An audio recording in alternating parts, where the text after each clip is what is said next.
Hi, welcome to the second edition of I'd Tap That with me, Gnarlicide. So today we're going to be talking about budget tips. Now budget tips are a pretty big thing because a lot of people, not everybody gets to be like the guys that play vintage that have ridiculously expensive cards. A lot of us dudes out there have to come up with home brews. We have to figure out ways to get to the cards that we want to get so that we could further, we could have that tier 1 deck that everybody's been playing and we want to get in on it too. So without further ado, we're going to talk about some budget tips.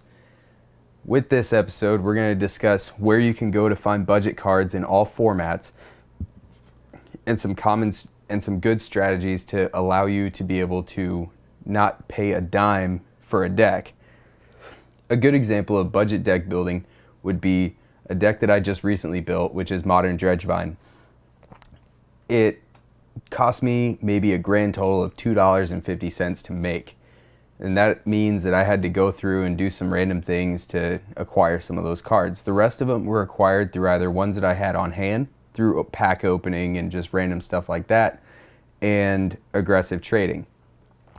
It's not necessarily aggressive trading in the sense that I was trying to just screw over the guy that I was trading with, more than it was me trading stuff that I know that people needed for things that I know that I needed. And we're going to talk a little bit about how to figure that out and how to get the best out of your trade and therefore getting the bang for your buck and playing a deck that you want. Now, the first page that we have here is our one and only tappedout.net. Now, what makes this page so awesome as far as budget tips is that you can literally trade and get practically any card you want.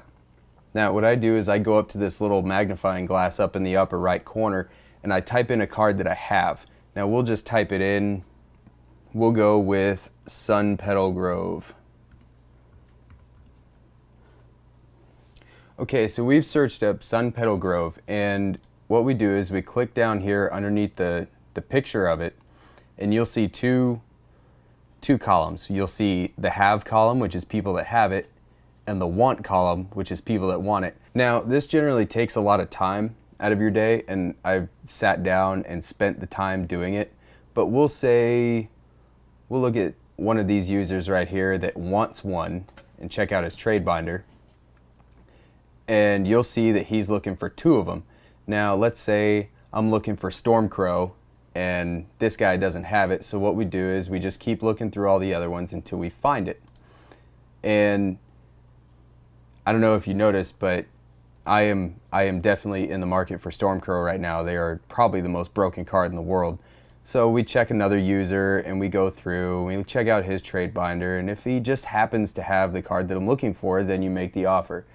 Generally, you're not going to pay any money other than postage to send a card out to get the one that you need, which is actually a pretty good deal, especially if you're getting something that's a little bit more on the expensive side. Another page that I like to go to is eBay. eBay is always a sweet page because they have literally everything, every card that you could possibly think of. And right here, I just happened to pull up a set of Stormcrows from Alliances. Right now, that's $1. That's pretty good. I think I'm down with it. Problem is it's standard shipping. You got to pay for it.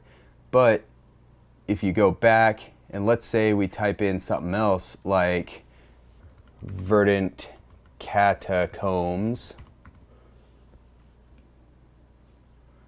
and we look it up and we go to the auction listings or even the buy it now listings, it doesn't really matter. You see a lot of them that are pretty cool. You got a $30 Verdant Catacombs. Some of them, if you go to the buy it now section, there's a lot of free shipping. A while back, I picked up 2 Sylvan Libraries for $5 with free shipping, and I felt like a boss for it. And, this one's, you got a foil one for $105. I haven't really looked at the foil prices yet, but $27 buy it now price. If you really need a Verdant Catacombs, you're probably not going to care that it's slightly played. So that seems like a pretty decent deal. So there's always a good way to pick up good expensive cards for a lot less cash than what you normally would spend on them. And eBay is always a good place to check out for it. Another good tip is if you're looking for a lot of commons and uncommons, or even some of those like rares that are about $1 or whatever, you could go to the buy sites like Star City Games or Channel Fireball or any of those, and they're pretty decent sites, so there's nothing against them. But you always have to end up paying some kind of shipping for a bunch of cheap cards, and I have on more than one occasion paid more in shipping than for the bulk of the cards that I'm looking for.